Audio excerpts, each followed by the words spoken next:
So thank you all for joining us. I'm Joe Sweetland. I'm going to chair the session. So I'm Project Director for Housing Festival, also doing a lot of work in and through local government, trying to really look at the pressures that local governments are under in terms of particularly temporary accommodation, but called adult social care, special education needs. So that lens kind of brings the crisis very close in terms of we have to find different ways of thinking, conceiving and commissioning services, including housing. Delighted I've got the panel with me today, so Richard, Paul, Zoe and Sarah, I'll let you introduce yourselves in a moment, but if I can just start, the purpose today is just to reset the grid around what I'm really passionate about, which is systems innovation. And the sort of the premise for me is that the housing crisis, as we understand it, is not about a lack of land or money, it's about a lack of wisdom in the systems that we have created and their inflexibility and their lack of agility to rethink and repurpose. And so we're going to explore as a panel today that lens of what's our journey of innovation. And recognising that all of these innovations actually have to come together. They have to now to sequence and partake. And if you've had a chance to look around the exhibition or if you've been aware of the playbook that we've launched, that's a sort of an idea of stitching some of these other innovations together. So this idea that there are, this ridiculous waste of human and economic resource in TA is just this alarm bell that goes up and says there's something fundamentally wrong about the way we're commissioning services because economically it's not sound and humanly it's barbaric. And so the playbook is exploring this idea, well, if there's plenty of land in public ownership, and we're confident that with even just looking at local government, the core cities, there's plenty of these small brownfield sites that exist. So that land supply, that could be part of the key point. We have land in our control that we can utilise and deploy. If there's a supply chain that wants to build and has a different business model, so Richard Best, Lord Best this morning talked a bit, didn't he, about developers aren't, the PLC developers have got a model, but small sites, focusing on social rent housing, not really their sweet spot. But there is a supply chain, MMC, SME suppliers that can look at standardisation, accelerate build, help sustainability. How do we tap into that supply chain to make it a way to accelerate commissioning homes as social infrastructure? So there is a supply chain. And then there's the economics, and this is where it's fascinating, recognising that the way we look at an individual site, the way that we look at the viability, the way we assess viability in that individual site doesn't really make sense because it's too siloed. So in my work for Bristol City Council, the HRA will say, well, that site's not viable. But I know if I do not build those homes, it's going to cost me £50,000 per home per year to house someone in very poor quality TA. But that doesn't appear on my balance sheet, on my viability. Because the council's got a rule that says, no, we don't include that. And yet, it's still the same purse. So viability is broken. And the playbook is stitching some of those elements together and saying, actually, if you reframe just that viability by looking at ways of leasing out land and unlocking private investment through pension funds, which they're keen to do, that we can then invest in that housing, get that housing built. And of course, if I include in that TA loss my viability, then I can build these houses with gold-plated taps and it will still stack up. And planning. How much of this conference is about planning? And I love planners, but I also have a love-hate relationship with planners because all too often there is a silo of thinking there around what's that balance of harm, that subjective element of what about those that we need to advocate for that are most vulnerable? And I love the session yesterday here from Dr. William Bird around this intervention around health and housing.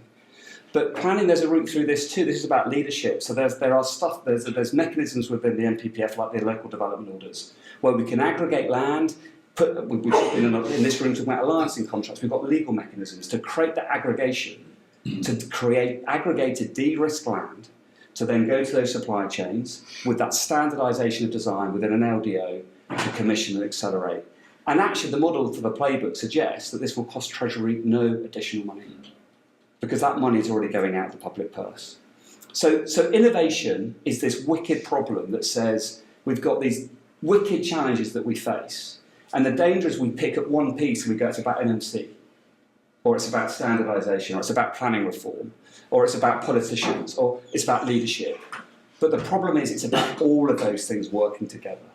And that's really what we want to just focus on today. So the idea of the panel today is to get a sense of how those innovation journeys can come together and what we can learn, systems thinking, to create better outcomes for planet and people.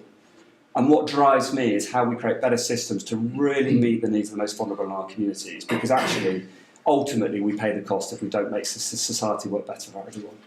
So, Paul, can I throw to you first to talk a bit about your journey with Rollalong? Yeah. MMC supplier. We've got your wonderful example of a house out the front of the building. You need to encourage people to go out. Yes, can I encourage you? Yeah. And actually, in fact, you have to. It's part of the mandate. It is. Don't get lunch unless you see it. So my background. So I'm an engineer by trade. So I've done lots of different roles. I've even been a civil servant for some time. So I've been working for Rollalong now over a year. So Rollalong is we've done a really good job in Rollalong of been trading for 93 years, not telling anyone. So we work down in the south coast, delivering thousands of houses, thousands of projects, and not really telling anyone, not venturing out. So times are changing now, we need to do that. So as a MMC supplier, we're Cat 1, so anyone who doesn't know, we deliver buildings in boxes. You know, they come in modules, and we do that. We as an industry have got some really bad press lately. The first thing I sit with people is just face into that and say, well, how do we fix that bad press? Well, we be honest and we say, we understand why some of these companies have gone wrong or projects didn't deliver. But when I used to work for Toyota and they had a motto of failing fast. So when we talk about innovation, the thing I encourage people to do is take chances, do stuff, and if it doesn't work, we need to learn from it. So when people say to me, and we meet clients, and they say, well, outside, meanwhile accommodation, they say, oh, we tried this, we did Labour well, place well, it didn't work, and we're never going to try that again. Imagine if we did that with car engines or something, we wouldn't have evolved and we wouldn't have done it. So I'm in the basis of, brilliant, let's face into it, it didn't work, but we've learned from that. We've been trading 93 years, we've made lots of mistakes in construction, and anyone who sits around the table and says, it's swimmingly, every project perfect, I'm going to say it's most probably not telling the truth. Yeah. So it's about having that safe space, about encouraging people to not take chances but bring technology in. Understand what it means, and then put your hand up and say that didn't work, but we learned. And I think that's the bit where people sometimes are brave to admit, and I might be because I know them, but we kind of face into that and be dead honest and say, look, we've made mistakes. When you go around the building that's outside, we built another one, do it different. And I'll happily point them errors out and go, that didn't work in production. Because we make our money in the factory, in the nicest possible way. We don't want to be on construction sites. Great. I want to be on and off as quick as I can. Yeah, great. And it's interesting, isn't it? Because, again, picking up what Beth was saying this morning, it all depends on what question you're asking, what problem you're trying to fix. So if you start with a problem that says, as a country, we can't build the number of homes we need to build, then you have to innovate an MMC as part of a diversification of that supply chain, tackling the crisis. Zoe, we've spent the last, I hate to think, a number of years working on a number of projects together, through and in local government. And we've, what's again really encourages me is this is not just talk. So there's a project that we've been working with Atkins Realis in Bristol called Thriving Places, where we're aggregating these small sites, we're commissioning MMC, we've tackled the viability of their zero carbon, social rent homes, so we know some of this works. This is how you then bolt the sort of aggregation even bigger and better. And one of the questions we were looking at is the sort of innovation journey of that and the digital solutions to help councils be better at understanding their assets and their... So can we talk about that innovation journey and the joy and the pain of some of that? So my background, as an architect by background, but about 10 years ago I had one of these moments where I retrained around the resilience of urban systems, which really is looking at systems thinking and how you do tackle major problems at pace and scale. And I've had that lived experience, which I suspect many of you in this room have also felt, of the frustration at different points, whether it's commissioning, whether it's how you're procured through government, or the planning process, or getting data out of local councils to do your assessment of the sites. And effectively, I sort of wanted to move us forward to how can we pull together the evidence and interpret that evidence in a way that means you're making decisions upstream with wisdom.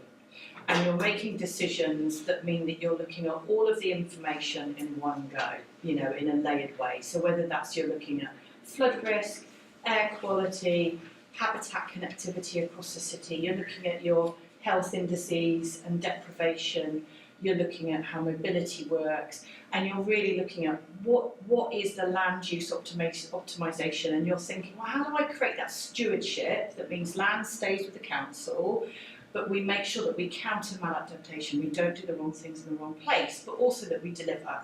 So I'll give an example of the sorts of barriers we were facing, and then those sorts of things, how that feeds into thinking about what that tool needs to do. So we'd find pockets of land that might be quite isolated, and the council, the HRA team would say, well, the local people would say, we really want to put a little wildlife park in here, because it's not doing anything. And the council would know, we might need that one day, so you can't do anything.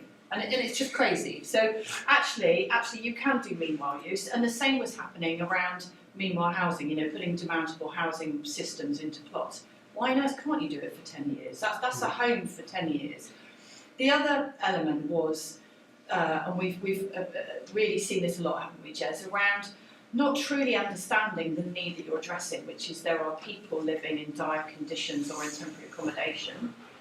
Also, that's draining this money all the time from the council, and it's pulling on adult child social care services.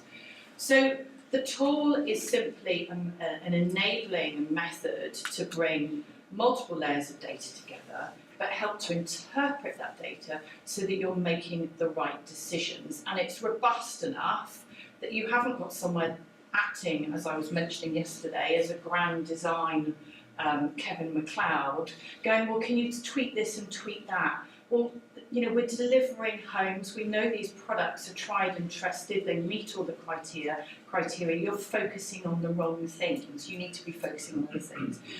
What I would also say about that is we've been really trying to activate a community of practice. So learning from lots of different MMC providers, because MMC providers, as many of you know, the ideal situation is where you're looking at a plot, there's not a pre-existing planning application that's already got the massing detailed and the typography. Actually, you want a clean sort of sheet in essence to look at what works for you, and ideally if you're looking at numerous ones.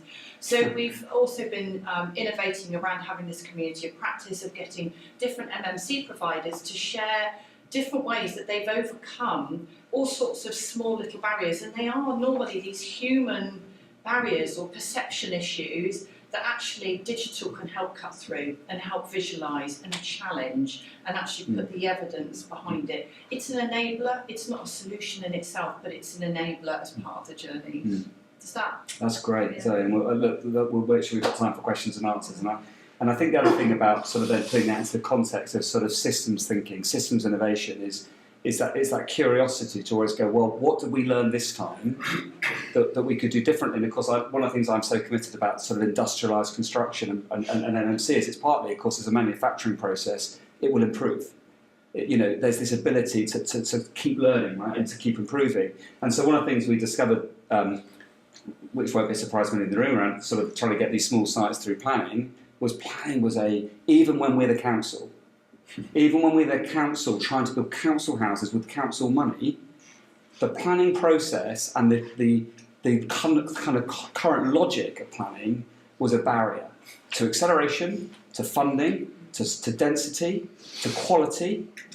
So if you were thinking systems-wise, that's actually idiocy. I mean, it's just that the one part of the machine is creating cost and friction to another part of the machine to create failure. But it's no one's job. Whose job is it to fix that? And we can talk about planning reform, but this is culture. This is actually culture and how to get those different cogs together. So one of the things we started to look at was, well, how would you, if you were a national government, what would you do? But also, Chris, what would you do in local government? Because this is about local leadership with national support. And so we started to explore something called this local development order. And Sarah, who's been working with us as the Housing Festival, helping us pull together, kind of took on the task of looking at, well, what would it take? What's the risk and the opportunity of looking at a local development order as a way of dropping in this ability to really think about acceleration safely? So Sarah, can you talk me through a little bit about that process and the people you've convened with and where we think we are getting to in terms of proposing and pushing for local development orders? Yeah, sure. I'll give a little background to myself first, just so you know kind of what gives me the authority, I suppose, to talk around planning. So I've been working in and around the planning system for about 16 years now. Until last year I was Managing Director of the National Planning Portal, So that's a national system that enables the submission of planning applications of all types of major infrastructure to councils. It was a great piece of innovation by government back in its day, 2002, so I was also a former civil servant, and then it was privatised in 2015, so that's a whole different story and a different conversation. So I'm not a planner, but I do understand some of the processes and systems around planning, and obviously it's a critical component of this conversation. It's a challenging time for planners. I'm sure everyone in this room's got experience of that. There's real strain on the system in terms of capacity, so particularly local authorities, there aren't enough planners to get through the number of applications that they're processing, or indeed to do all the good sort of proactive spatial planning that planners really want to do. And they're also struggling for resources, so even though planning fees have gone up a huge amount over the last couple of years, that money isn't ring-fenced into planning, so understandably it's being taken out into social care and all sorts of other things. So planning needs to innovate, but it's in quite a difficult place to do that because it hasn't got the capacity to deal with anything other than what's in front of it, really, at the moment. So I would say two things in relation to that support innovation, or should support innovation in the planning system. One is, not surprising given my background, I think there's a huge amount that tech can do to support better efficiencies through the process, but also to really help with engagement in communities, the kind of tool that you talked about in terms of finding and assessing the land and how you plan better. There's great stuff out there that could really help free up some capacity. But the other point that you make is exactly right. It's down to planning policy. And again, planning's suffered a lot through recent years with lots of additional things being layered into the planning system. And so when I hear talk of bold planning reform, I do wince slightly, because what the system doesn't need is more reform. What it needs is actual simplification. And I come from a place, I say, when I was in government, we had lots of planning simplification that just meant more complexity being put into the system. Now, I think we're in a different place now. The government is prioritising the building of this 1.5 million homes, and that is going to require the system to do something differently. We haven't been at that rate of housing since the 1970s. So, we can't keep just doing the same things. And they're talking about with the new planning and infrastructure bill coming in, theoretically in March, it being more about cutting red tape. So I think that's good, although we always have to be slightly waiting to see the detail in terms of what might come out of that process. But there are some great levers in the planning system as it stands at the moment, and you talked about local development orders. They're not widely used, but they are used. And effectively what it means is that you look at an area, and that could be at one single site, or it could be multiple sites within an area, so it works well with small sites. And the council, either independently or in collaboration and partnership with the developer, can consult on changing the rules within that area. So you could, for example, say that this has to be social rent housing, it has to be particular density or some of the design parameters that go around it. And you go through a consultation process, but you're not doing it for each application, and that's the critical thing. So there's still that requirement in the process for there to be rigour and discussion with communities, and that is done, but it's done differently, and it's done much more efficiently in terms of kind of the scale and pace that we need to achieve. The other thing which is great about local development orders is that it's not just a planning tool. So it forces collaboration and conversation, and that is the beauty of it, actually, more than the efficiency that it brings in the planning process. Because not only does it force those conversations at the council level, because there needs to be the political desire to have this mechanism used, and it has to be looked at in terms of what the council is trying to achieve, as well as just the planning teams. But it forces conversations with communities early, much better engagement. It forces conversations early with statutory consultees. So it looks to be a really great opportunity. As you say, I'm not a planner, but what I have been able to do is convene quite a number of planning consultants, planning lawyers, around this topic, and people who know the detailed policy much better than I do.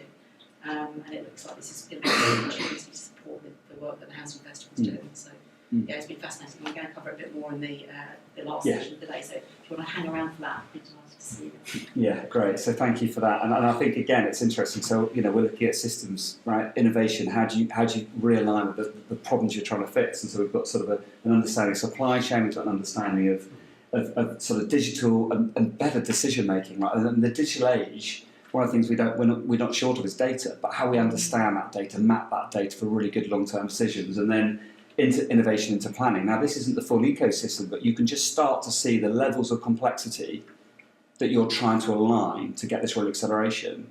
And Richard, coming to you, then, what's really important when you're trying to innovate is then not waiting for things to be perfect and complete, but then finding those sort of innovators who are making it work today, which is really around leadership, convening, driving, entrepreneurial, and doing that with partnership, because it's not a silo. So Richard, tell us a bit about your journey and your successes, and perhaps even if you want some of your failures, but share a bit about yourself and your journey today. Thanks, Jez. It's fascinating to hear from the other speakers as well. But yeah, it is definitely a system that we operate in. So Cornerstone Place started in 2019, and like many startups, the path wasn't very straight, and obviously 2020 had a special meaning, with COVID. So, but we did start our first projects during COVID, but what we sort of honed in on eventually was that we believe that in delivering this sort of housing, having what we call assets in the hands of the impact makers, so local authorities and asset lot bodies owning those assets, will create those perpetual returns that go back into the community rather than it going out. So that was our first kind of innovation, our first thing that we kind of unlocked, and then we recognised that actually partnering with local authorities, who are ultimately the beneficiaries, hopefully by reducing TA and other costs, and using their land which is often overlooked and underutilised, was a really good tool for kind of unlocking new homes for people who are in housing need. And as discussed, for traditional private sector profit-driven developers, these small sites are not viable, particularly when you're thinking about delivering social homes. Often they're small, they're below 10 units, and normally a developer would say, well, it's below 10 units, if they're only social. We're the exact opposite. We want to do 100% social housing. So we'll be completing 34 net zero homes this year, which is great. We can't wait to open the doors for those. And they're very challenging sites, anything from kind of 2 units up to, I think this one's about 14. But challenging sites, but these are genuinely homes that otherwise wouldn't have been delivered. And it's proof that these small sites can be used to deliver transformative change in these local communities, and using these innovative techniques like MMC and others to try and deliver those. But it is really important to focus on the partnerships. And we're now starting to see growing interest from a number of different local authorities across the country, and hopefully we'll have more to talk about that soon. So our approach is, we think, infinitely scalable on all of these different sites all over the country, working with local authorities, working with the supply chain to unlock these homes, focusing on the areas of need. So don't just build things that are going to give you the most profit, build things where the greatest need is. So if that's multi-generational homes, great. If it's things that are DDA compliant, great. It's what the local authority needs, what's going to support those communities. And as Jessica said, there's millions of people in housing need at the moment. There's thousands of sites that are available across the country, albeit difficult and tricky. And there's billions, right, probably trillions, if not, I don't know what the next one is after that, of money that's flowing around looking for a sustainable, impact-driven return. Bringing those things together, it's obvious. But as Jess says, there are hundreds, if not thousands, of different things that kind of get in the way, and we just need to work together to make that happen. And we believe that we can easily deliver, not us, but everyone and people copying what we do, 90,000 social homes on these small sites during this bond, for sure. But it's all about, for us, it's collaboration and transparency, being clear about what you're trying to achieve and why, and being really open with your partners. For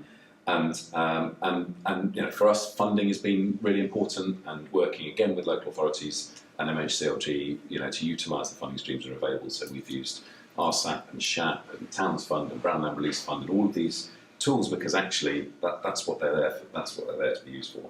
and we're delivering high quality NDSS compliant, as many front doors as possible, because that's critically important as well. And for us, if we can do this, we're doing it in Rochdale at a reasonable scale. If we can do this in Rochdale, where there is, relatively low social rents in terms of, the revenue that you can generate from these sites, and still be able to deliver it so that the debt that remains can be serviced by local rents, then we should be able to do it anywhere in the country, right? Yes, I mean, it's probably one of the lowest rent areas in the country. Right. So, yes, I understand that someone pointed out that that trainee barristers also need homes, and of course they do.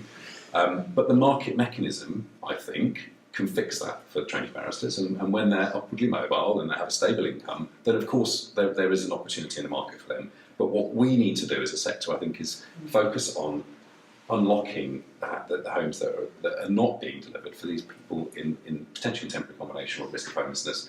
And if we can do that together, the whole rest of the market, I hope, will follow. So, it does leave behind the most vulnerable people in society. We think the current market mechanism, and we need to make a change to that now. And I know there's various task and finish groups that are happening at the moment. So, there's a clear path forward, and the challenge for us is not about how. There's a demonstration here of all of the different people and how we work together to deliver these. It's the will, and finding and unlocking that in local authorities and hopefully in central government. And it's time for bold partnerships and leveraging all of the goodwill that exists, but also the track record that different organisations have. And we believe by keeping those assets in community ownership, you'll create these perpetual social returns and help build communities back up again. Great, thanks, Richard. And it's interesting, isn't it? Because, again, spending quite a bit of time working through local government, one of the things you realise is that often local government has no money left.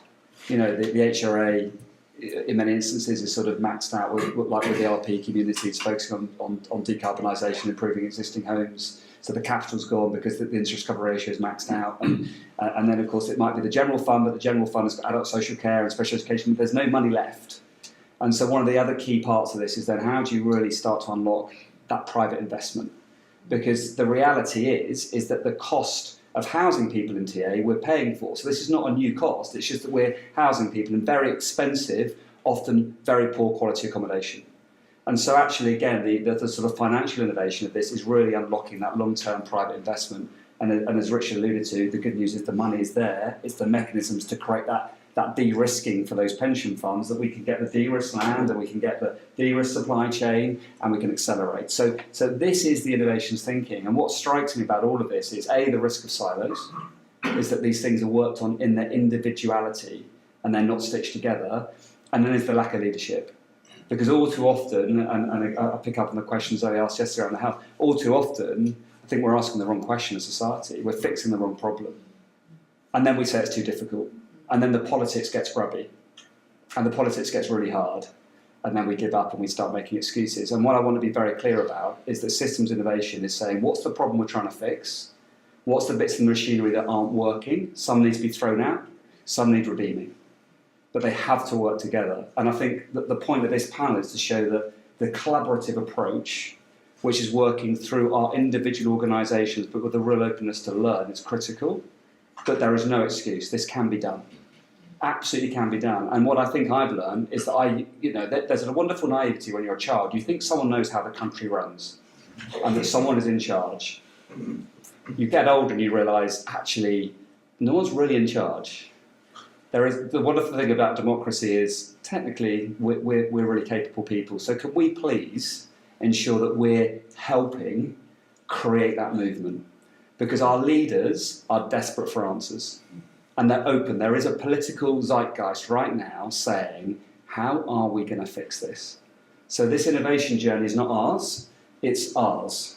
It has to be. So we're going to open for Q&A. I'd like any comments from the panel just for Q&A. Yeah, just one comment. I mean, I like to think in newspaper headlines sometimes. Like, why are we all here and why are we doing this? And I sort of, in my mind, 10 years from now, what do we want featuring in that newspaper headline? It would be that the collective of the community that we've seen here over the last 2 years, the last 2 days, has been fundamentally key in driving that different approach around driving regional programmes, enabling the supply chain, delivering homes, reducing the debt this country has that's linked to tackling health and wellness, but also what that does by us measuring broader value in terms of our houses and what our houses deliver in terms of value to society. It means we generate different funding pathways, but we're also playing back that data to those impact investors, to those pension funds. So that newspaper headline would be saying, gosh, look how Britain has re-engineered itself, look how its prosperity has grown, look at the health of the nation has grown. Oh, and guess what, all of you are then selling globally and internationally because we've got a system, a methodology, and guess what, we are some of the world's best engineers, and we still are brilliant at manufacturing, and we have an opportunity, to be able to export it. We should be going for the Northern Star, and at the moment, we have got that lack of leadership, but it is a moment in time, and it does require this collective action, but that is challenging. Bringing everyone on the journey together is flipping difficult. Yeah. Did you want to come in, Paul? Yeah, no, it's just to echo it. I think the bit I always say to people is, it's interesting that Richard doing in Rochdale. And I always try and champion this. So I'm chairman of a multi-academy trust in Rochdale and Tameside, so Angela Rayner's patch, and she frequently comes into my schools. Encourage people to go and see it, because I took that role 5 years ago. But what it does for me personally is you see the impact of what you do as a day-to-day. So when you see the children that go to some of these deprived areas, you get to a point where you go, right, okay, my kids are really lucky. My kids, and you tend to then socialise with people that and in them circles, go and volunteer in trust or in your local school and see the impact of some of these decisions, because you tend not to see it in your own life, in your working life, in your corporations. So, go and see it, and then you'll be as passionate as we've heard from all the speakers over the last couple of years about making change. Yeah, great. Yeah, seeing is believing, right? Definitely. And just to encourage people as well, this is not just theory, right? I'm not interested in more talking. I mean, one of the last things the housing industry needs is more summits and more expos and more talk, right? We are brilliant at analysing problems. What actually we need is delivery and change. And so, this is not about, for me, I was actually quite frustrated last night. I had a great day, but actually listening to what's going on through MMC Ireland, I'm going, oh my gosh, they're just getting on with it. What is wrong with that?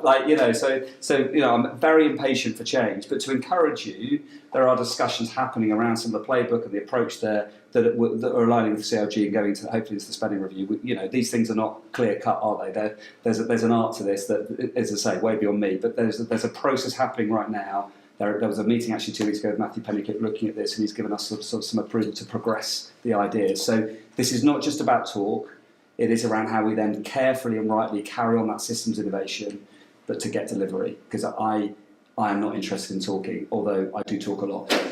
So can we take any Q&A? Any questions for the panel? Yes, Alex. As someone who has run investment portfolios of all kinds of housing, I think one of the challenges in planning is actually the view of social housing of existing communities and the absolute vehement resistance to it often. And actually, in my view, mixed tenure, mixed income is actually the better way to go. But I have a number of experiences of trying to get through consensus and delivering housing where the local absolutely do not want any social housing at all, regardless of the level of support engagement. And lots of negative stereotypes, we all know that they're not fairly there. But for me, that is the bigger problem. How do you think that gets addressed? So I think in part what we've found is you really have to understand your place. And what we've found in terms of developing that tool is you're understanding your place and you're understanding your needs. So if you take Bristol, for example, it's really interesting. You can see areas where it's single mums living with their children, that they're grouped together. You can see where the elderly are living. You can see where certain demographics are existing and populating. And you can see where communities will benefit from having greater diversity in terms of the pool of people that are there. So I think part is understanding your place and where you're looking to make those interventions, and is the right intervention in the right place. And I think we touched on it yesterday, is building trust is fundamentally important, and I actually think getting that deliberate democracy and early engagement requires significant community participation, and you can't avoid that. And we also know some people are going to be unhappy, but we are going to have to just crack on and do it, unfortunately. But I think, we have to overcome the fear that then means we don't do anything. We do have to just do something. And I think some of that red tape will enable that. I agree with you. I wonder too as well, it's so thinking about the aggregation of small size, that is actually creating its communities, because what we're doing is we're taking bits of land and it's sort of gentle infill, isn't it, really? So these exist within existing communities that are mixed tenure, and they're not overwhelming existing communities. So I think there will be resistance. I think that's inevitable. But I think this is then also about education. The idea that people living in TA are all basically on the dole, benefit cheats, lounging around. There is, and I'm going to be political for a minute here, there is a problem with the narrative the Daily Mail puts out that is misguided around creating this broken reality for people that says people in social housing are just not contributing to society. We had a lady yesterday speaking about her experience who's lived in TA, the impact of that on her children. She works for council and as a consultant. So this is not this. There is the working people amongst us now who are living in TA. So that's the issue, and I think that it's about how we do it wisely. The other thing I just want to say is very clearly this, is that the models we're looking at are around creating the viability that says we'll take 50% of people out of long-term temporary accommodation. That creates the viability, opportunity and the revenue. But the other 50%, this is all social rent. This is not proposing for this, although I love the demountable absolute as a both and. But for this, it's long-term social rent housing, and then the other 50% goes to people on the housing waiting list. Now, when you get into planning, those people want homes. So it's also how we get those people to be more engaged in the planning process and the consultation, because all too often, that planning process, those people are either not in the room or they're not advocated for. And that is democratic. There's a democratic deficit in that. So it's leadership, it's the wisdom of the model, it's the gentle infill, the density mix, and then it's ultimately how we educate and get the narrative correct, I think. Just a couple of points. So I was going to agree with the point around the small sites. Integrating communities does take away a bit of that, but we face a lot of resistance, particularly when you have, local people saying, I don't want these pedos in my back garden, and I've literally seen letters written like that in planning applications. But on one of our sites, it's really, really dense. We're literally building on everything, strip of grass, and it's directly opposite school, and we've had a lot of pushback, pedos, etc., whatever. And it's been a real challenge, and the community have done things like parked cars over drains so we can't access. They've parked over entrances to the site so we can't access or get the muck out. And it becomes about communication. So we're communicating with all of the local, community groups. The contractor has gone and met with the head teacher at the school across the road and has said, I want to do site visits with kids and bring the classes in so that we can show them what's happening. And then this particular site is for local people. So it's young people who are at risk of homelessness. It's for them. So you have to be from that area. And I think there's a bit of a communication piece there. And then the registered provider that's going to be, the centre point will be delivering services. When we get closer to finishing off, are going to go around all of the houses and just knock on the doors and have a conversation. So I agree, there is that immediate knee-jerk Daily Mail, not in my back garden, but I think through communication and through being really open and transparent, I think there's opportunities to show the value that's going to catch the people in the community that otherwise are going to get put on a train and sent somewhere else. It's yard, otherwise it's no bigger. It doesn't. Yeah. I just find on that, I think because I think this is really key, isn't it? The whole planning issue. Let's be really clear. A lot of these brownfield sites, they're horrible. So again, when we've done some of these sites in Bristol, actually people have supported the planning application because these are horrible leftover bits of land that are fly tipping sites, etc. So actually, we're tending to find if the community brought with you, they go, "Oh, we'd love some housing there," because right now it's a real horror site. I mean, we've got some of those images in Bristol, haven't we? Of what's there now, and it's just embarrassment. I mean, it's an awful site, blighting the community, creating poverty and a poverty mindset. So it's not binary. It's about the wisdom of the whole thing. Sarah, on the LDO. Can we just be clear? This is also about proper consultation. It is a proper consultation, and that's back to Zoe's point really about if you're going to consult on an area and multiple sites within an area, you need to be very clear which sites you're putting into that package and which you want. So you need to do your risk assessment, if you like, on those sites so that you can understand that they are not going to be right because there will be a reaction from the local community. It's not right in that context, whatever it might be. And so I think, again, because that consultation comes early, it should be a genuine consultation. All too often in planning, unfortunately, consultation comes at the end, and people don't really want to get feedback from the community. They want to tick a box and go through that process. If you do it early and you can really engage the community and get their views on it, then I think you've got the opportunity to influence that narrative. Great. I think what's also exciting is when we look at what's happening in the regions with the various more of the mayoral combined authorities and their ability to generate regional funds that support other interventions like pocket parks, rewilding, habitat connectivity, but also cultural amenity. I think what the ambition for the tool we are creating is, because you're looking at all the sites in that holistic way, that you'll be offering a number that are obviously addressing the primary need around housing, but you're also introducing new amenities into that community that they need. So I'm meeting tomorrow a whole range of individuals that represent our cultural part of Bristol in terms of charities that currently occupy council-owned buildings and are delivering, programmes that are delivering huge social impact. They have a massive role to play, and we're meeting with them in order to understand what do we need to incorporate in terms of the parameters and their thinking into the same decision tool. So you're wiring that in. It's not that you're coming in, which we've found, haven't we, that sometimes you have a developer looking at something and going, oh, we don't know what to do with that building, it's expensive to convert, oh, well, that'll be a cultural amenity. It's the wrong mindset. So, yeah. Great, thanks, Dave. Any other questions? Yes, Nick. I'm interested, as we saw yesterday, we are in a place where our current government, our new government, is really aligned with this sort of thinking, and previous governments haven't necessarily. How do you see that perhaps what's being proposed through the playbook, what this is looking at, might weather storms of changes in political parties in the future? Let me just say simply this. I think that whatever political party you represent, the reality is that the economic model for housing delivery is not working. And I know Lord Moylan will have a view,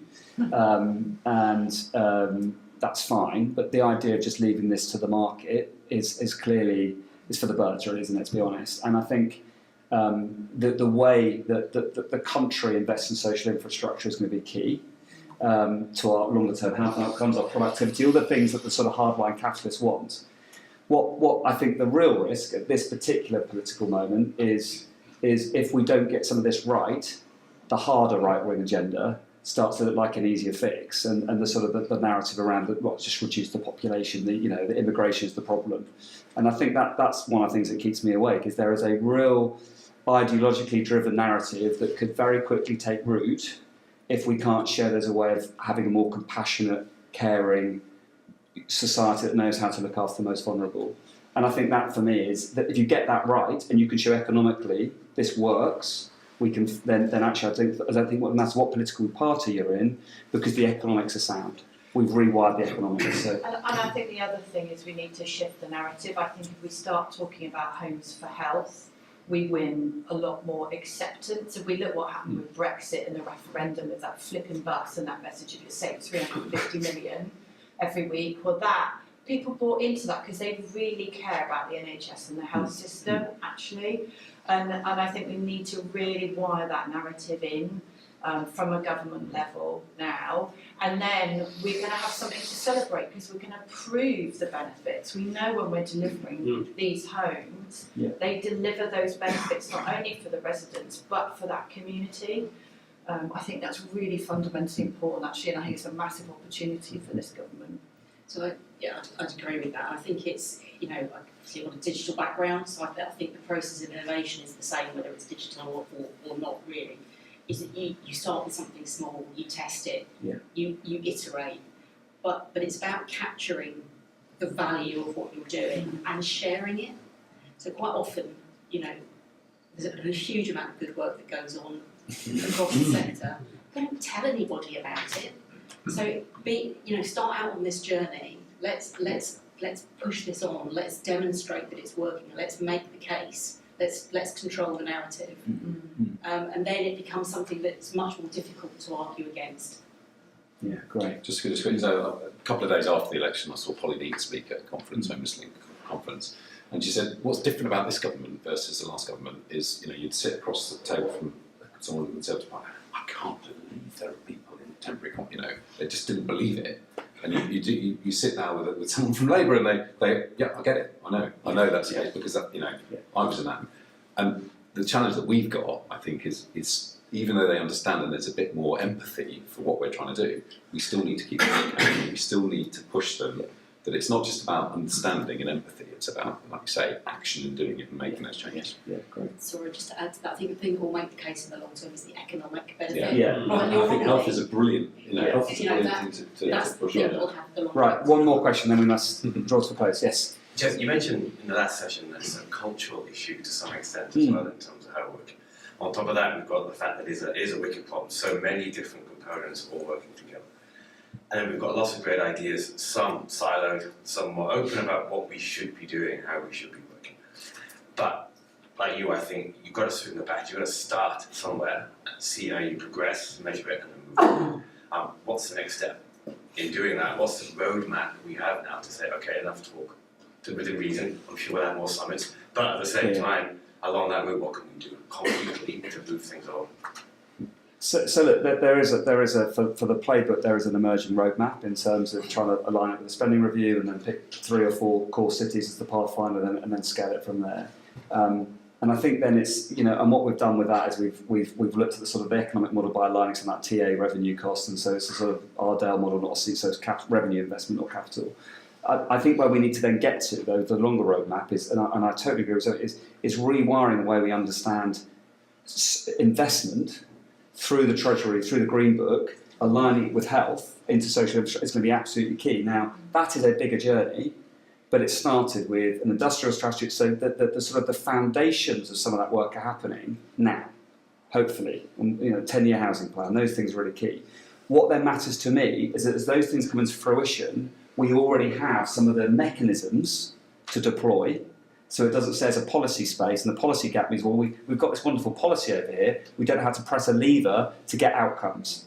So I think there's a bit of trust in the process right now, isn't there, of how do we do all that we can do within our control, that we can really become mature and take those innovation risks and learn and scale and share, digitise, etc., working with local government, working within that's and knowing that the partnership then through international government is then ready to scale and grow, because we can do it in an iterative process. So that would be my view. I think there's more to do. There's a lot of really good quality thinking and debate happening. I think for me the challenge is how we're doing it in the real world, conceptually and real, not just theoretically. And so joining those up. And I would say we see a lot of change has been undertaken in the carbon market and climate, and that's needed that significant lift and shift, and is moving forward and is settling down. And we need that same shift. And I think what's really important to note is, Jez has done a great job with Lloyds and LNG around the approach and business case using substitute loss for temporary accommodation. The next step is we have to start really proving the loss linked to health. So some of you would have heard Dr. William Bird yesterday talking about the adverse childhood experiences that get baked in for children living in really poor homes, in permanent closed homes, threat. They get baked into your life. Those adverse childhood experiences at our adulthood are costing us as a country 43 billion a year. Now that's the number we need to be focusing on. Jess has done a great job getting the subsidy loss over the line, because it's like, this is thinking in a new way. Well, economists understand that. Reconnect health and housing. I'm passionate that we have to reconnect housing with that particular element of the 43 billion a year. Great. We're going to wrap it up. I'm going to ask to finish each panellist to give me one word of their key word for how we unlock systems innovation. Starting with Sarah, just to be unfair, because you are ready for that. Oh my god.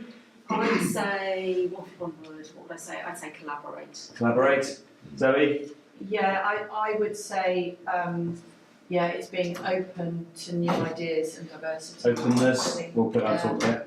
Well, I was going to say partnership, but it feels like Partnership. I was going to say Yeah. open dash partnership. Okay, and I would say leadership as well. Yeah. It's really getting clear leadership about those outcomes we're trying to fix. Would you join me in thanking my panel? Thank you very much. And look, you know, this is a moment. You know, there is a political window, so please continue to partner, collaborate, be open. Let's get this done together. You know, I'd love to think in 3 years' time we'll look back and go, we really start to get stuff to move in this country again. So thank you all very much.